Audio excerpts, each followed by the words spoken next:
আজকে জুমার আলোচনার বিষয়বস্তু হলো কোরবানির গুরুত্ব, তাৎপর্য ও ফজিলত প্রসঙ্গে। আল্লাহ তাআলা আমাদের সকলকে শুরু থেকে শেষ পর্যন্ত সবগুলো কথা ইখলাস ও বিনয়ের সাথে আমলের নিয়তে বলার এবং শোনার তৌফিক দান করেন, আমিন। হজের মাস হলো শাওয়াল, জিলকদ এবং জিলহজ। আর হজের কাজ সম্পাদন হয় জিলহজ মাসের 8 তারিখ থেকে 12 তারিখ। এই পবিত্র জিলহজ মাসে মহান আল্লাহ রাব্বুল আলামিনের আরও একটি গুরুত্বপূর্ণ হুকুম রয়েছে। বিশ্ব মুসলিম উম্মাহের জন্য একটি দামি মূল্যবান আমল রয়েছে। সে আমলটি হলো পবিত্র ঈদুল আজহার দিবসে পশু কুরবানি করা আল্লাহ তাআলার নামে। জিলহজ মাসের 10 তারিখ, 11 তারিখ, 12 তারিখ বছরের এই 3 দিন জিলহজের পশু কুরবানি হয় আল্লাহ তাআলার নামে, আল্লাহর হুকুম পালনার্থে। এটি একটি গুরুত্বপূর্ণ আমল বিশ্ব মুসলিম উম্মাহের জন্য। জনাবে নবী করিম সাল্লাল্লাহু আলাইহি ওয়াসাল্লাম প্রতি বছর ঈদুল আজহায় আল্লাহ তাআলার নামে পশু কুরবানি করতেন। যাদের পশু কুরবানি করার সামর্থ্য রয়েছে, যাদের উপরে কুরবানি ওয়াজিব, তাদের ব্যাপারে আল্লাহর হাবিব হাদিস শরীফে সতর্কবাণী ব্যক্ত করেছেন।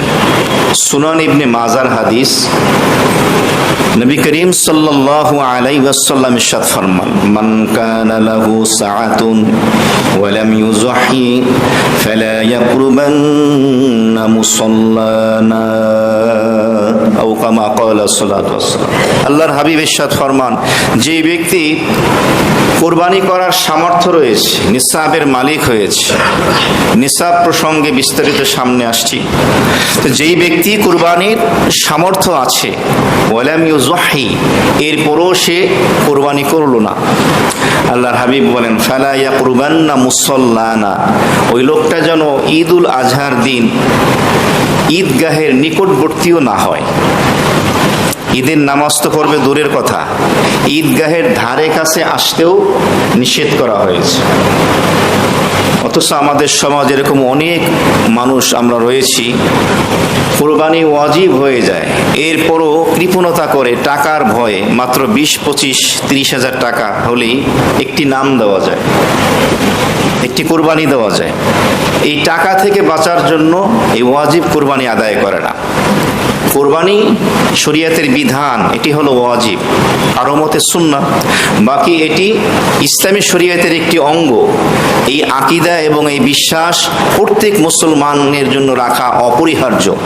কেননা কোরবানি যে ওয়াজিব এবং এটা যে শরীয়তের একটি অঙ্গ, এটি কোরআনে কারীম, হাদিস শরীফ এবং ইজমা দ্বারা প্রমাণিত।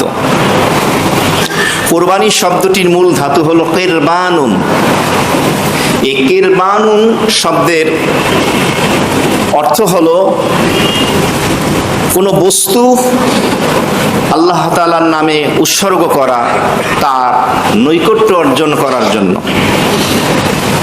অর্থাৎ কোনো নেক আমল করা, যেই নেক আমলের মাধ্যমে বান্দা আল্লাহ তাআলার নৈকট্য অর্জন করবে, আল্লাহ তাআলার রহমত হাসিল করবে, সেটা পশু জবেহের মাধ্যমেও হতে পারে, দান সৎকার মাধ্যমেও হতে পারে। তবে সর্বসাধারণের মধ্যে কুরবানি বলতে পশু কুরবানি প্রমাণিত। এর একটি যুক্তিও রয়েছে সূরা মায়েদার 27 নম্বর আয়াতে কারিমায়, ইযা কররাবা কুরবানান, এখানে কুরবানি বলতে বোঝানো হয়েছে যে আল্লাহ তাআলার নৈকট্য অর্জনের জন্য আল্লাহ তাআলার নামে পশু কুরবানি করা। সুতরাং শরীয়তের পরিভাষায় কোরবানি বলা হবে শরীয়ত কর্তৃক নির্ধারিত দিবসে, অর্থাৎ জিলহজের 10, 11, 12 এই 3 দিন শরীয়ত কর্তৃক নির্ধারিত প্রাণী, নিসাবের মালিক যিনি হবেন তিনি আল্লাহ তাআলার নৈকট্য অর্জনের জন্য আল্লাহর নামে যে জবেহ করবেন তাকে বলা হবে কোরবানি। এখন কোনো ব্যক্তি যদি কোরবানি উদ্দেশ্য হয় গোস্ত খাওয়া, এই পশু আমি জবেহ করছি গোস্ত খাবো, তাহলে সারা বছরই তো লক্ষ লক্ষ কোটি কোটি প্রাণী জবেহ হয়, প্রতিদিন লক্ষ লক্ষ প্রাণী জবেহ হচ্ছে। কিসের জন্য? গোস্ত খাওয়ার জন্য। সুতরাং এটাকে কোরবানি বলা হবে না। ঠিক এমনিভাবে কেউ যদি বিয়ে শাদী কোনো অনুষ্ঠানে এক বা একাধিক অসংখ্য পশু যদি জবেহ করে, এটাকেও কোরবানি বলা হবে না। জবেহ হচ্ছে কিন্তু এটা কি না? কোরবানি না। কেউ যদি মনে করে জন্মের পর থেকে দেখতেছি আমাদের বাপদাদারা এভাবে জিলহজ মাসে পশু কোরবানি করতেছে, আসো আমরাও করি, এটা কোরবানি হবে না। প্রথা পালনের নাম কোরবানি নয়। কেউ যদি মনে করে যে আমি যদি পশু কোরবানি না করি মহল্লার মানুষ, সমাজের মানুষ, এলাকার মানুষ আমাকে কি বলবে, এই লজ্জা থেকে বাঁচার জন্য সে পশু কিনে এনে জবেহ করলো, এটাকেও কোরবানি বলা হবে না। কোরবানি তখনই হবে যখন উদ্দেশ্য হবে আল্লাহ তাআলার সন্তুষ্টি, নৈকট্য অর্জন করা। নিয়ত যখন বিশুদ্ধ হবে তখন তাকে কোরবানি বলা হবে। সুনানে আবু দাউদের হাদিস, নবী করিম সাল্লাল্লাহু আলাইহি ওয়াসাল্লাম ইরশাদ ফরমান, ইয়া আইয়ুহান নাস আলা কুল্লি আহলি বাইতিন ফি কুল্লি আমিন উযহিয়া। আল্লাহর হাবিব বলেন, হে লোক সকল, হে লোক সম্প্রদায়, তোমাদের পরিবারের উপরে যার উপরে কোরবানি ওয়াজিব হয়েছে ওই ব্যক্তির উপরে প্রতি বছর আল্লাহ তাআলার নামে পশু কোরবানি করো। পশু কোরবানি করা হলো জরুরি, ওয়াজিব। এই কোরবানি এটি ব্যাপক অর্থ রাখে, শুধু পশু কোরবানির সাথে এটি সীমাবদ্ধ নয়। ওলামায়ে কেরাম বলেন কোরবানি শব্দের ব্যাপক অর্থ। আমি দুই একটি বলছি যাতে করে আমরা বিষয়টি জীবনের সাথে মিলিয়ে নিতে পারি এবং আমল করা সহজ হয়। যেমন মানুষের জীবনের হায়াতের কোরবানি। আপনাকে আমাকে যে আল্লাহ তাআলা হায়াত দিয়েছেন, মূল্যবান যে সম্পদ দিয়েছেন, নেয়ামত দিয়েছেন, তার মধ্যে একটি অন্যতম হলো হায়াত, আপনার আমার জীবন। আল্লাহ তাআলা আপনাকে আমাকে যে হায়াত দিয়েছেন, সময় দিয়েছেন, এর কোরবানি আল্লাহর জন্য, আল্লাহর দ্বীনের জন্য। কৈশোরে, যৌবনে, বার্ধক্যে এই সময়ের কতটুকু কোরবানি আমরা আল্লাহর জন্য, আল্লাহর দ্বীনের জন্য দিয়েছি। দিনে রাতে কত সময় অতিবাহিত হয়, কতটুকু সময় আমরা আল্লাহ তাআলার দ্বীনের জন্য, আল্লাহর সন্তুষ্টির জন্য আমরা দিয়েছি। শেষ জীবনের যে মূল্যবান মুহূর্ত, সেখান থেকেও বা কতটুকু সময় আমরা আল্লাহর দ্বীনের জন্য, আল্লাহর জন্য কোরবানি দিচ্ছি। অধিকাংশ মানুষ সোশ্যাল মিডিয়া নিয়েই ব্যস্ত, এই গজবের মোবাইল ফোন নিয়ে, মিডিয়া নিয়ে ব্যস্ত। দিনে রাতে 24 ঘন্টায় বড় একটি সময়ের অংশ আমরা এভাবে ব্যয় করি, না দুনিয়ার কাজে আসে না আখিরাতের কাজে আসে। এমন লোক আছি দুনিয়ার কাজে তো আসে কিন্তু আখিরাতের কাজে আসে না। তাহলে আমাদেরকে প্রথম বুঝতে হবে আল্লাহ তাআলার দেয়া যে নেয়ামত, সময়, এই হায়াত, আমি কতটুকু আল্লাহর জন্য, তার দ্বীনের জন্য দিতে পারছি। দ্বিতীয় নম্বরে হলো সম্পদের কোরবানি। আল্লাহ তাআলা আপনাকে আমাকে যে ধন সম্পদ দিয়েছেন, এক তো হলো সেই সম্পদ দিয়ে পশু ক্রয় করে কোরবানির 3 দিনে পশু কোরবানি করার সামর্থ্য অনুযায়ী। দ্বিতীয়ত আল্লাহ তাআলার এই সম্পদ আমি ব্যয় করছি কিনা তার রাস্তায়। ফকির, মিসকিন, গরিব, অসহায়, এতিম, বিধবা, বিপদগ্রস্ত, রোগাক্রান্ত, টাকার অভাবে চিকিৎসা করাতে পারছে না, মেয়ের বিয়ে দিতে পারছে না, বেকার, ঈদের জন্য আমি আমার সম্পদ থেকে কতটুকু আমি ব্যয় করছি, সম্পদের কোরবানি। আমি সম্পদ উপার্জন করছি হালাল পথে নাকি হারাম পথে? ব্যবসা হোক, চাকরি হোক, পথ তো দুইটা। আমি সম্পদ ব্যয় করছি হালাল পথে না হারাম পথে? অনেকে সম্পদ ব্যয় করে বাছ বিচার করে না, আমার মনে যা চায় আমি তাই করব। নাউযুবিল্লাহ মিন যালিক। এটা হলো নফসের গোলামি। একজন মুসলমান এ কথা সুস্থ মস্তিষ্কের অধিকারী হয়ে বলতে পারে না। মুসলমান নারী হোক পুরুষ হোক, সে বলবে আমার মালিক আল্লাহ তাআলা যা চান আমার জীবনে তাই হবে। তো সম্পদের কোরবানি।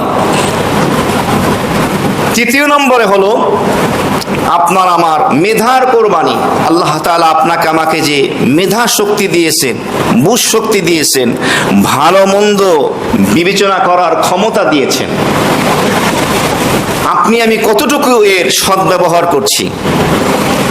কুরআন এবং হাদিসের ইলমে ওহী, এই আসমানি ইলম আমরা কতটুকু শিখছি এবং শেখা অনুযায়ী কতটুকু আমল করছি, এবং এই ইলমে নবুয়তের এই যে দায়িত্ব কতটুকু পালন করছি, মানুষকে কতটুকু ভালো পরামর্শ দিচ্ছি, সুচিন্তা করছি, মেধার কতটুকু আমরা সঠিক ব্যবহার করছি, এটার কোরবানি। আপনি চাইলে আল্লাহ তাআলার দেয়া মেধা দিয়ে আপনি আল্লাহর সন্তুষ্টি অর্জন করতে পারেন, অসন্তুষ্টিও অর্জন করতে পারেন। এরপরে হলো আপনার আমার দেহের অঙ্গ প্রত্যঙ্গের কোরবানি। প্রতিটি দেহের এই যে অঙ্গ প্রত্যঙ্গ রয়েছে, হাত, পা, কান, চোখ, এর কোরবানি। এগুলো আমরা আল্লাহ তাআলাকে রাজি করার জন্য ব্যবহার করছি নাকি এমন পথে ব্যবহার করছি আল্লাহ আমার প্রতি নারাজ? নাউযুবিল্লাহ মিন যালিক। চিন্তা করার বিষয়। আমার ক্ষমতা আছে প্রতিশোধ নেওয়ার, এরপরও আমি ধৈর্য ধারণ করলাম, আল্লাহর জন্য ক্ষমা করে দিলাম, কোরবানি। ক্ষমতার অপব্যবহার করার সুযোগ আছে, করলাম না, কোরবানি। আল্লাহর জন্য কোরবানি, আল্লাহকে রাজি করার জন্য। দিনের জন্য ধৈর্য ধারণ করলাম, সহনশীল হলাম, স্যাক্রিফাইস করলাম দিনের জন্য, ইসলামের জন্য। হ্যাঁ, আমার স্বার্থে একটু ক্ষতি হয়েছে, কিন্তু আমি আল্লাহর দিনের জন্য আমি কোরবানি করলাম। এভাবে জীবনের পরতে পরতে আল্লাহ তাআলা কোরবানি রেখে দিয়েছেন। শুধু বছরে 3 দিন পশু জবাই করলাম, শেষ হয়ে গেল না, আমাদের জীবনের পরতে পরতে কোরবানি। কোরবানি শব্দটি কুরবান থেকে আসছে। কুরবান শব্দের অর্থ হলো নৈকট্য অর্জন করা, আল্লাহ তাআলার নৈকট্য অর্জন করা। তো কুরবানি করার মাধ্যমে বান্দা আল্লাহ তাআলার নৈকট্য অর্জন করতে সক্ষম হয়। আর পৃথিবীর শুরু থেকে আজ অব্দি সব থেকে বেশি যে কোরবানি করেছেন, দিয়েছেন, তারা হলেন আম্বিয়া কেরাম, নবী রাসূলগণ। হাদিস শরীফের মধ্যে এসেছে, সাহাবী নবীজিকে প্রশ্ন করলেন, আইয়ুন নাস আশাদ্দু বালাআন? ও আল্লাহর হাবিব, পৃথিবীর জমিনে সকল মানুষের ভিতরে সব থেকে বেশি বিপদ আপদ কাদের উপরে এসছে? আল্লাহ নবী বলেন, আল আম্বিয়া। নবী এবং রাসূলগণের উপরে সব থেকে বেশি বিপদ আপদ এসেছে। তারা সব থেকে বেশি দুঃখ কষ্ট সহ্য করেছেন, তারা সব থেকে বেশি আল্লাহর জন্য কোরবানি পেশ করেছেন এবং আল্লাহ তাআলার নৈকট্য অর্জন করেছেন। আমাদের জীবনও বিপদ আপদ, দুঃখ কষ্ট, রোগ শোক, পেরেশানি আসবে, আমাদেরকেও ধৈর্য ধারণ করতে হবে। বিপদে ধৈর্য ধারণের মাধ্যমে আর সুখে স্বাচ্ছন্দ্যে আল্লাহ তাআলার নেয়ামতের শুকরিয়া আদায় করার মাধ্যমে আল্লাহর দ্বীনের জন্য, আল্লাহর সন্তুষ্টির জন্য আমাদেরকে কোরবানি পেশ করতে হবে। ইব্রাহিম আলাইহিস সালাম, নমরুদ তাকে অগ্নিকুণ্ডে নিক্ষেপ করেছেন, কত বড় বিপদ। শেষ জীবনের সন্তান হলো ইসমাইল। বিবি হাজারা ইসমাইলকে জনমানবহীন লোকালয় শূন্য বাইতুল্লাহর কাছে রেখে আসতে বলা হলো, কোরবানি আল্লাহর জন্য। ছেলে যখন একটু বড় হলো, শেষ জীবনের সন্তান, প্রাণ প্রিয় সন্তানকে আল্লাহর নামে কোরবানি করতে বলা হলো, কোরবানি। কোন নবী রাসূলদের জন্য তাদের বিরুদ্ধে অমুসলিমরা আল্লাহ রসুলের শত্রুরা হত্যার ষড়যন্ত্র করেছে। কোন পয়গম্বরের মাথার উপরে করাত রেখে গোটা দেহটাকে দ্বিখণ্ডিত করে দেওয়া হয়েছে। কোন নবী রাসূলের দেহ থেকে বস্তুগুলোকে এভাবে লোহার চিরুনি দিয়ে আশ্রিয়ে ফেলে দেওয়া হয়েছে। আর আমাদের নবীর গোটা জীবনী তো হলো কোরবানিতে পরিপূর্ণ। আল্লাহর সন্তুষ্টির জন্য তারা এভাবে কোরবানি পেশ করেছেন। এই কোরবানি মওত পর্যন্ত আমাদের জীবনেও আসবে। আল্লাহ আমাদেরকে সেই কোরবানিতে আল্লাহর সন্তুষ্টি অর্জনের উদ্দেশ্যে উত্তীর্ণ হওয়ার তৌফিক দান করেন, আমিন। আমাদের সমাজে অনেকেই কোরবানি দেন, কিন্তু একটি বিমারি রোগের কারণে কোরবানির সওয়াব থেকে তারা বঞ্চিত হন। সেটি হলো রিয়া, লৌকিকতা, লোক দেখানো। কোরবানির হাটে গিয়ে সব থেকে বড় প্রাণীটি ক্রয় করে, অসংখ্য প্রাণী ক্রয় করে, যদি উদ্দেশ্য হয় লোক দেখানো, তাহলে এর সামান্য পরিমাণও সে সওয়াব লাভ করতে পারবে না।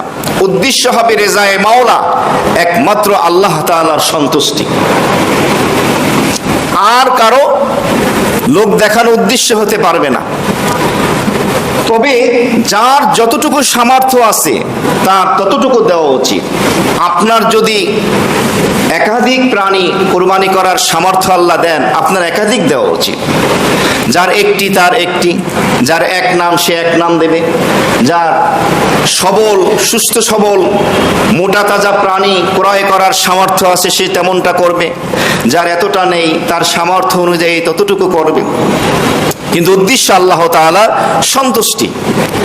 এক ব্যক্তি প্রতি বছর হাটের সব থেকে বড় প্রাণীটি ক্রয় করে কোরবানির দিবসে কোরবানি করত। একবার তার হাতে টাকা নেই, তো তিনি তার বন্ধুর কাছে গেলেন, গিয়ে ধার চাইলেন, আমাকে কিছু টাকা দাও। কি করবে? সামনে কোরবানি আসতেছে, একটা পশু কিনবো, তো এত টাকা দরকার কেন? বন্ধু বলতেছে, হাটের সব থেকে বড় প্রাণীটি ক্রয় করার আমার অভ্যাস, সেই জন্য তোমার কাছ থেকে আমি ধার নিচ্ছি। মানুষ কি বলবে? এই মরা ধরা একটা প্রাণী নিয়ে কোরবানি করলেন, মানুষ দেখে তো আমাকে হাসবে।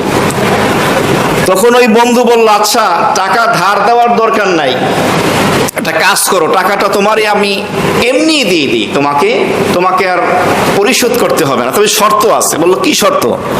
বন্ধু বলল, শর্ত হলো এলাকার মহল্লার সব লোকদেরকে ডাকো, তাদের সামনে এই টাকাটা আমি তোমাকে এমনি দেবো। বললো, এটা তো সম্ভব না। বলছে, কেন? তখন বলল, কারণ তাহলে তো আমার নাক কাটা যাবে, যে তুমি আমাকে টাকা দিতেছো, তোমার কাছ থেকে নিয়ে আমি কোরবানি করতেছি, মানুষ কি বলবে? তখন ওই বন্ধু বলল, আচ্ছা বন্ধু, এভাবে তুমি টাকা নিতে চাচ্ছ না, তোমার অপছন্দ লাগে, তাহলে এই যে হাটের সব থেকে বড় প্রাণীটি ক্রয় করলে লোক দেখানোর জন্য, আল্লাহ তাআলার কাছে কি এটা অপছন্দ লাগবে না? আল্লাহ তাআলাও তো চান কোরবানি হবে কার নামে? আল্লাহর নামে। লোক দেখানো যদি তোমার কাছে অপছন্দনীয় লাগে, মালিক আল্লাহ তাআলার কাছেও তো অপছন্দনীয় লাগে। এমনিভাবে আমাদের সমাজে কোরবানির হাট থেকে যখন কোরবানির পশু ক্রয় করে নিয়ে যাওয়া হয়, আমরা দাম জিজ্ঞেস করি, মূল্য কত? তো তারাও আনন্দ চিত্তে বলে, আমরাও তাদেরকে মোবারকবাদ দেই, মাশাআল্লাহ অনেক ভালো হয়েছে। কিন্তু কেউ যদি ছোটখাটো একটা প্রাণী কিনে নেয়, ছোট্ট একটা ছাগল কিনে নিয়ে যাচ্ছে, অথবা একটা গরু কিনে নিয়ে যাচ্ছে, যেটি দেখতে হৃষ্টপুষ্ট নয়, চোখে লাগে না, তা আমরা অনেকে জিজ্ঞেসও করি না, অনেকে বাজে কমেন্ট করে, কিনছে কোরবানি দিবে, ঠিক না। এটা তাকেও মোবারকবাদ দেওয়া উচিত, কারণ সেই ব্যক্তি তার সামর্থ্য অনুযায়ী ক্রয় করেছে, যতটুকু তার সামর্থ্য আছে। এখানে কোরবানি মাকসাদ, যার যতটুকু সামর্থ্য সে অনুযায়ী সে পশু ক্রয় করে আল্লাহর নামে কোরবানি করবে। এখানে আরেকটা ভুল হয়, আমরা বলে ফেলি যে অমুকের নামে কোরবানি, বাবার নামে, মায়ের নামে। আসলে কোরবানি হয় কার নামে? আল্লাহর নামে। কোরবানি হয় আল্লাহর নামে, কোরবানির পশু জবাই হয় আল্লাহর নামে, কিন্তু কোরবানি হচ্ছে অমুকের পক্ষ থেকে, আপনার পক্ষ থেকে, আপনার বাবার, আপনার মায়ের পক্ষ থেকে আল্লাহর নামে কোরবানি হচ্ছে। কিন্তু আমাদের বাঙালি সমাজে বহুল প্রচলিত এই কথাটা যে অমুকের নামে কোরবানি, এটা যে গুনাহ হয়ে যাবে, শিরক হয়ে যাবে, বিষয়টা এমন না। কারণ যিনি কথা বলছেন বা শুনছেন তিনিও জানেন কোরবানি হয় কার নামে, আল্লাহর নামে। হয়তো আমরা বলে ফেলি, তবে বলতে হবে অমুকের পক্ষ থেকে কোরবানি হবে আল্লাহর নামে। স্মরণ থাকলে এভাবে বলা চাই। ছোট প্রাণী কিনলেও তাকে মোবারক দেওয়া চাই, তার মনটাও খুশি করে দেওয়া চাই। একবার ইউরোপ কান্ট্রিতে ছোট ছোট বাচ্চাদের প্রতিযোগিতা হলো যে কার বাচ্চা সব থেকে বেশি সুন্দর, ছেলে হোক মেয়ে হোক। তো আমেরিকা, অস্ট্রেলিয়া, কানাডা, বিভিন্ন দেশ থেকে, নাইজেরিয়া, উগান্ডা, আফ্রিকা, বিভিন্ন দেশ থেকে মায়েরা তাদের সন্তানদেরকে নিয়ে ওই প্রতিযোগিতায় অংশগ্রহণ করলো। তো আফ্রিকার কোন এক অঞ্চলের নিগ্রো এলাকার এক মা তার সন্তানকে নিয়ে সেখানে আসলো। সেখানের মানুষগুলো দেখতে কালো হয়, কুষ্ঠিত হয়, কিন্তু বানিয়েছেন কে? তখন তাকে একজন বলল যে তুমি কি জানো না এখানে সৌন্দর্যের প্রতিযোগিতা হচ্ছে, তুমি তোমার এমন একটা সন্তানকে নিয়ে আসছো যে সুন্দর না। তখন সে বলল আমি ওর মা, আমার চোখ দুইটা যদি তোমাকে দিতে পারতাম তুমি বুঝতা এই সমস্ত সন্তানের ভিতরে আমার সন্তানটা কতটা সুন্দর। সুবহানাল্লাহ। মায়ের কাছে তার সন্তান সব থেকে পৃথিবীর শ্রেষ্ঠ সন্তান। মায়ের চোখ দিয়ে দেখো, ঠিক এমনি ভাবে কালো হোক, ধলা হোক, সুন্দর হোক, অসুন্দর হোক, লম্বা হোক, বেটে হোক, সকলের স্রষ্টা হলেন আল্লাহ। আল্লাহর কাছে সবাই প্রিয়। আর আল্লাহ পাক বাহ্যিক আকৃতি দেখেন না, আল্লাহ পাক দেখেন বান্দার দিল, অন্তর দেখেন, কার অন্তর কত সাফ, আল্লাহর জন্য দেওয়ানা, এটা দেখেন। এটার চমৎকার এক যুক্তি এবং দৃষ্টান্ত রয়েছে নবী করিম সাল্লাল্লাহু আলাইহি ওয়াসাল্লামের হাদিস শরীফের মধ্যে। তাবুকের যুদ্ধ আল্লাহর হাবিব এলান করে দিলেন, ঘোষণা করে দিলেন, ও আমার সাহাবীরা, তাবুকের যুদ্ধের প্রস্তুতি গ্রহণ করো। অনেক বড় যুদ্ধ হবে, এই জিহাদে অনেক সম্পদের দরকার হবে। যুদ্ধের অস্ত্র, ঘোড়া, তীর, ধনুক ইত্যাদি ক্রয় করার জন্য তোমরা তোমাদের সামর্থ্য অনুযায়ী প্রস্তুতি গ্রহণ করো। আল্লাহর হাবিবের সাহাবায়ে কেরাম যারা ছিলেন, ওমরে ফারুক রাদিয়াল্লাহু তাআলা আনহু ঘরে চলে গেলেন। তার যত সম্পদ ছিল দুই ভাগ করলেন, অর্ধেক পরিবারের জন্য রেখে দিয়ে আর অর্ধেক আল্লাহর দ্বীনের জন্য নিয়ে আসলেন। সুবহানাল্লাহ। উসমানে গনি রাদিয়াল্লাহু তাআলা আনহু হাজার হাজার ঘোড়া যুদ্ধের জন্য দান করবেন, এই জন্য নবীজির দরবারে হাজির হয়ে গেলেন। আব্দুর রহমান ইবনে আউফ রাদিয়াল্লাহু তাআলা আনহু অসংখ্য সম্পদ এনে নবীর দরবারে হাজির হয়ে গেলেন। আবু বকর সিদ্দিক রাদিয়াল্লাহু তাআলা আনহু ঘরে গেলেন, আল্লাহর রাস্তায় দান করতে করতে ঘরে আর কিছুই নাই। এরপর আবু বকর সিদ্দিক রাদিয়াল্লাহু তাআলা আনহু ঘরের মধ্যে যা ছিল একটা একটা করে বস্তায় ভরতে লাগলেন। যা কিছু ছিল সব কিছু নিয়ে নবীজির দরবারে হাজির হয়ে গেল দান করার জন্য। আল্লাহর নবীর একজন সাহাবী, গরিব সাহাবী, কিছুই নাই, আহারে। ওই সাহাবী চিন্তা করতে লাগলো, আল্লাহর নবী এলান করেছেন, ঘোষণা করেছেন তাবুকের যুদ্ধের জন্য দান করতে হবে, আমার কাছে তো কিছুই নাই, আমি কি দেব? ওই সাহাবী চলে গেলেন রাতের বেলা এক ইহুদির বাড়ি। ইহুদির কাছে গিয়ে বলল, ইহুদি শোনো, তোমার যে খেজুরের বাগান আছে, আমি রাতভর কূপ থেকে পানি টেনে টেনে যদি তোমার খেজুরের বাগানে আমি দিতে থাকি সারা রাত, রাত থেকে দিন পর্যন্ত, আমার কিছু দিবানি? তখন এই ইহুদি বলল, হ্যাঁ, তুমি যদি পানি দাও আমি তোমাকে কিছু খেজুর দেব। নবীজির এই গরিব সাহাবী সারা রাত কূপ থেকে পানি উত্তোলন করে আর খেজুরের খেজুরের বাগানে ঘোরে আর পানি দিতে থাকে। পানি দিতে দিতে সকাল হয়ে যায়। এরপরে ওই সাহাবী ইহুদির কাছে গিয়ে বলো, আমার পারিশ্রমিক বুঝিয়ে দাও। ইহুদি সামান্য কিছু খেজুর সাহাবীর হাতে ধরিয়ে দিল। সাহাবী খুশি মনে আনন্দচিত নবীজির দরবারে হাজির হয়ে গেলেন। ইয়া রাসূলুল্লাহ, তাবুকের যুদ্ধের জন্য দান করতে বলেছিলেন, আমার তো বেশি কিছু নাই, আমি এইটুকু পাইছি। নবীর তো খবর হয়ে গেছে, আল্লাহ জানাই দিস। আল্লাহ নবী দেখেন ওই সাহাবীর মন জয় কেমনে করেছেন। সামান্য কয়টা খেজুর যত সাহাবায়ে কেরাম তাবুকের যুদ্ধের জন্য দান করেছিলেন, উঠানের ভিতরে ময়দানের মাঝখানে স্তূপ করে রাখা হয়েছিল সবগুলো মাল। আল্লাহর নবী ওই সাহাবীর খেজুরগুলো হাত মোবারকে নিলেন। এরপরে সাহাবায়ে কেরামকে বললেন, এই খেজুরগুলো যতগুলো মালের স্তূপ আছে সকল মালের উপরে ছিটিয়ে ছিটিয়ে দাও বরকতের জন্য। সুবহানাল্লাহ, সকল মালের স্তূপের উপরে আমার এই সাহাবীর খেজুরগুলো ছিটিয়ে দাও বরকতের জন্য। সাহাবীর দিল খুশি হয়ে গেল। তো দান দিল থেকে করা, আল্লাহর সন্তুষ্টির জন্য, অল্প হোক কম হোক, এরপরও যদি দিল সাফ থাকে, রেজায়ে মাওলা, আমি আল্লাহকে সন্তুষ্টি করার জন্য এই নেক আমলটুকু করছি, নাজাতের জন্য এনাফ, যথেষ্ট হয়ে যাবে। এবার আসি কুরবানির মৌলিক কয়েকটি মাসালা নিয়ে আলোচনা করি। কুরবানি কার উপরে ওয়াজিব? এক তো হলো মুসলিম হতে হবে, অমুসলিমের সম্পদে কুরবানি ওয়াজিব হয় না। দ্বিতীয়ত হলো তাকে বালেগ হতে হবে। নাবালেগ অপ্রাপ্তবয়স্ক বাচ্চার সম্পদ থাকলেও তার সম্পদ থেকে কোরবানি দেওয়া যাবে না, বালেগের সম্পদে কোরবানি হয়। তৃতীয়ত হলো তাকে সুস্থ মস্তিষ্কের অধিকারী হতে হবে।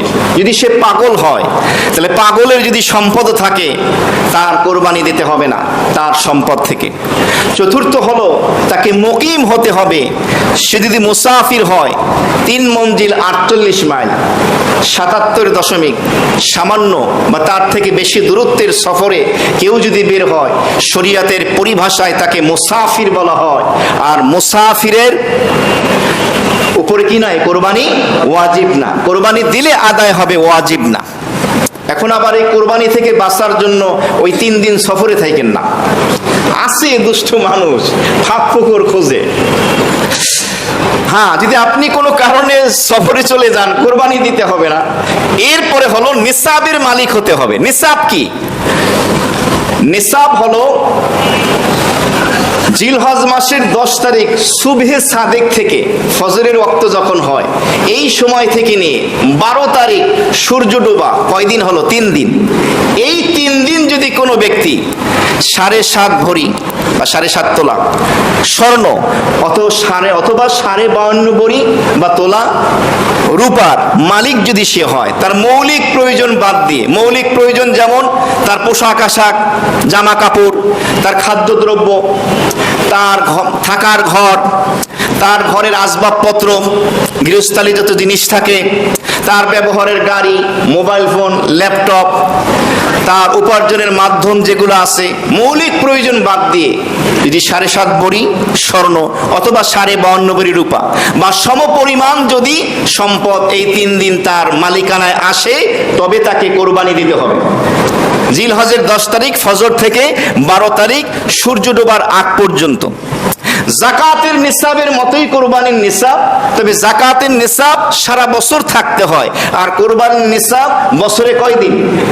3 দিন থাকলেই হবে। সারা বছর থাকা কি না জরুরি না।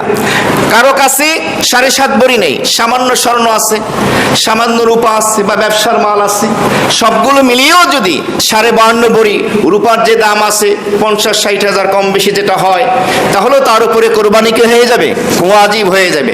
কারো কাছে তার নিজের ফ্ল্যাট ছাড়া অতিরিক্ত ফ্ল্যাট আছে, অতিরিক্ত বাড়ি আছে, ঘর আছে, অতিরিক্ত দোকানপাট আছে, ব্যবসার মাল আছে, কোরবানি ওয়াজিব। যাকাত ফরজ হওয়ার জন্য মালে নোমা হওয়া লাগে, যে মালটা বর্ধিত হয়, কিন্তু কোরবানির জন্য সেটাও জরুরি না, তাকে কোরবানি দিতে হবে। কোরবানি যার উপরে ওয়াজিব হয় তার পক্ষ থেকেই দিতে হয়। কোরবানি হলো 4 প্রকার।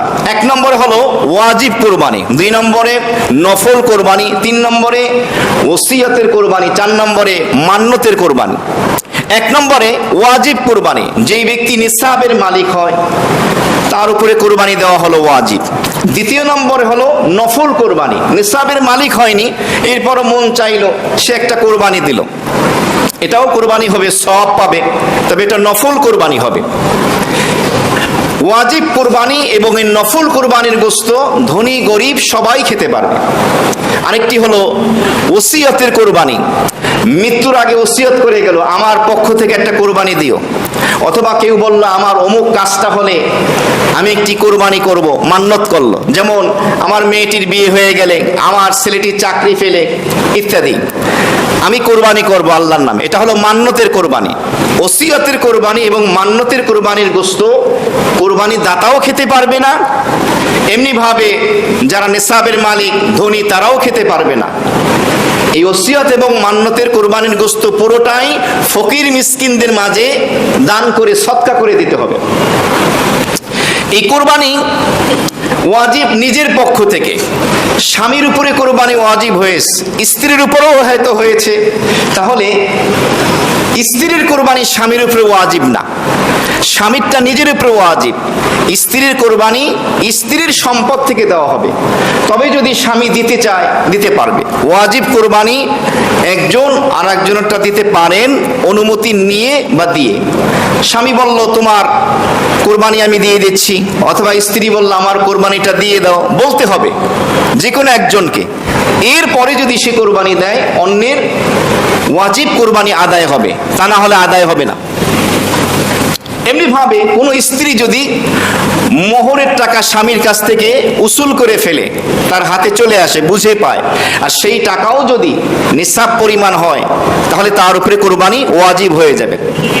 আমাদের সমাজে কোরবানি নিয়ে অনেক ভুল মাসালাও প্রচলিত রয়েছে, যেমন এবছর কোরবানি দেয় একজনের নামে, আগামী বছর দেয় আর একজনের নামে, পরের বছর দেয় আর একজনের নামে, ঘুরিয়ে ঘুরিয়ে, যে গত বছর মায়ের নামে দিয়েছি তো এবার বাবার নামে। না, সর্বপ্রথম দেখবেন কোরবানি কার উপরে ওয়াজিব। অনেকে মায়া দেখায় বাবা মার জন্য, শরীয়তের বিধান পালন করার ক্ষেত্রে মায়া দেখানোর কোনো অপশন নেই, সুযোগ নেই। এখানে বিধান পালন করতে হবে, আপনাকে দেখতে হবে, চিন্তা করতে হবে কোরবানি কার উপরে ওয়াজিব। আপনি যদি ঘরের মূল কর্তা হন, আপনার উপরে ওয়াজিব হলে আগে আপনারটা দিবেন, এরপরে আপনার সামর্থ্য আছে, আপনি একটি গরু কিনলেন, আরো 6টি নাম আছে, মহিষ কিনলেন, উট কিনলেন, 7টা নাম পাওয়া যায়, আপনার এক নাম দেওয়ার পরে আরো 6 নাম আছে, তাহলে আপনি এখন অন্যান্যদের নামে দিতে পারেন, আগে নিজের নামে। আবার অনেক জায়গা আছে তারা মনে করে যে এক ব্যক্তির নামে পর পর 7 বছর যদি এভাবে কোরবানি না দেওয়া হয় তাহলে কোরবানি পূর্ণ হয় না, সওয়াব পায় না। এটাও ভুল মাসালা। প্রতি বছর যখন কারো নামে পশু কোরবানি হবে, কোরবানি আদায় হয়ে যাবে, সে সওয়াব পরিপূর্ণ পেয়ে যাবে। একটা পরিবারের ভিতরে বাবা আছে, মা আছে, বড় বড় বালেক সন্তানও আছে, তাহলে এখানে যদি শুধু বাবার নিসাব থাকে তার উপরেই কোরবানি ওয়াজিব, সন্তানদের নিসাব না থাকলে কোরবানি ওয়াজিব না। যৌথ পরিবার, বাবাও কামায়, সন্তানরাও উপার্জন করে, কিন্তু একত্রে খাওয়া দাওয়া করে, সম্পদ ভাগ বন্টন হয়নি, তাহলে শরিয়াতের মাসালা হলো এখানে বুঝতে হবে যে প্রত্যেকের মাল ভাগ করে দেওয়ার পরে মাথা পিছু কত টাকা আসে, সেটা কি নিসাব পরিমাণ হয় কিনা। যদি নিসাব পরিমাণ হয় তাহলে প্রত্যেকের পক্ষ থেকে কোরবানি আদায় করতে হবে, শুধু বাবার পক্ষ থেকে দিলে হবে না, এক সন্তানের পক্ষ থেকে দিলে হবে না, প্রত্যেকের পক্ষ থেকেই তাকে কোরবানি আদায় করতে হবে। তো শরীয়তের এই মাসালাগুলো কোরবানি সংক্রান্ত আমাদের জানা খুবই জরুরি। না জানার কারণে আমরা অনেকেই কোরবানি দিই না, বা কোরবানি দেওয়ার মাধ্যমে যে উদ্দেশ্য হাসিল হবে, যে নেকিটা আমরা পরিপূর্ণভাবে অর্জন করতে পারবো, সেখানে আমরা সক্ষম হই না, আমরা ব্যর্থ হই। এর একটা মূল কারণ হলো বছরে যেহেতু একবার আমরা পশু কোরবানি করি, আর এই পশু কোরবানি নিয়ে আলোচনা ব্যাপকভাবে খুব কম হয়, কিসসা কাহিনী ওয়াজ মাহফিলি বেশি হয়, যার কারণে মানুষ অনেক ভুল করে ফেলে। আগামী শুক্রবার কোরবানির পশু সংক্রান্ত যত মাসালা আছে ইনশাআল্লাহ সব কম্পিউটারের মতো বলা হবে। আপনাদের প্রস্তুত থাকতে হবে, খালি কান দুইটা খরগোশের মতো খাড়া করে দেখবেন যে কি পরিমাণ মাসালা আছে কোরবানির পশু নিয়ে, যে আমরা কোরবানির পশু ক্রয় করতে গেলে কিভাবে আমরা সতর্কতা অবলম্বন করব এবং কিভাবে আমরা পশু কোরবানি করব। মুহতারাম হাজিরিন, সামনে আসছে সেই পবিত্র জিলহজ মাস, হজের মাস, এবং আরেকটি ইবাদত পশু কোরবানির ঈদুল আজহা উদযাপন বিশ্ব মুসলিম উম্মাহ করবে। আজকে অমুসলিমদের সাথে সাথে নাস্তিক পন্থী যারা আছে, মুসলমান নামধারী, এরাও বিভিন্ন রকমের কটূক্তি করে ইসলামের কিছু বিধানাবলী পালন করার ক্ষেত্রে। এমনকি ঈদুল আজহার এই পশু কোরবানির ক্ষেত্রেও তারা ছাড় দেয় না। তারা বলে মুসলমানরা এই জিলহজের 10, 11, 12 3 দিনে লক্ষ লক্ষ কোটি কোটি পশু নিধন করে। বলেন নাউজুবিল্লাহ মিন যালিক। সমস্ত মাখলুকের স্রষ্টাকে আমাদের স্রষ্টা। যত মাখলুক, যে সমস্ত প্রাণী আমরা কোরবানি করি কার নামে? আল্লাহর দেওয়া পশু আল্লাহর নামে আমরা কোরবানি করি। তোমার সমস্যা কোথায়? এরপরে আল্লাহ তাআলা এই প্রাণীগুলোর ভিতর আল্লাহ তাআলা বরকত রেখে দিয়েছেন। শুধুমাত্র জিলহজের 10 তারিখ যে পরিমাণ পশু পৃথিবীর জমিনে আল্লাহর নামে কোরবানি হয়, বছরের আর কোনো দিন এত হয়? এরপরে দ্বিতীয় দিন, তৃতীয় দিনও হয়।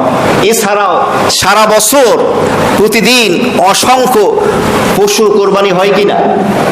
এরপরও কোনো বছর কোরবানির পশু পাওয়া যায় না, টান লাগছে, এরকম কোনো সংবাদ পাইছে? বলবেন দুপখোলায় টান হয়েছে। টান তো লাগে না, এগুলো একটা সিন্ডিকেট তৈরি করে। ওরা সিন্ডিকেট তৈরি করে, পশুগুলো ঢুকতে দেয় না ওরা মোবাইল ফোনের মাধ্যমে। শ্মশান ঘাটের অবস্থা কি, অমুক হাটের অবস্থা কি, অমুক হাটের অবস্থা কি, এই অবস্থাগুলো তারা পর্যালোচনা করে এবং একটা সংকট, কৃত্রিম একটা সংকট তৈরি করে, যাতে করে ক্রেতারা গিয়ে পশু যেন তারা বেশি মূল্যে ক্রয় করে।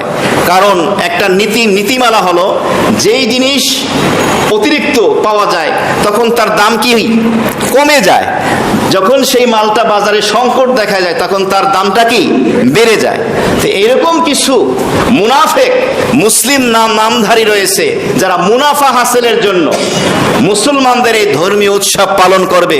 তখনও এই ধরনের কিছু দালাল আছে, ফইরা আছে, এরা এভাবে কৃত্রিম একটা সংকট তৈরি করে। তা না হলে পৃথিবীর কোনো জমিনের ভিতরে কোরবানির পশুর সংকট হবে, পাওয়া যাবে না, এটা হতে পারে না। কারণ বরকত দিয়েছেন কে? আল্লাহ।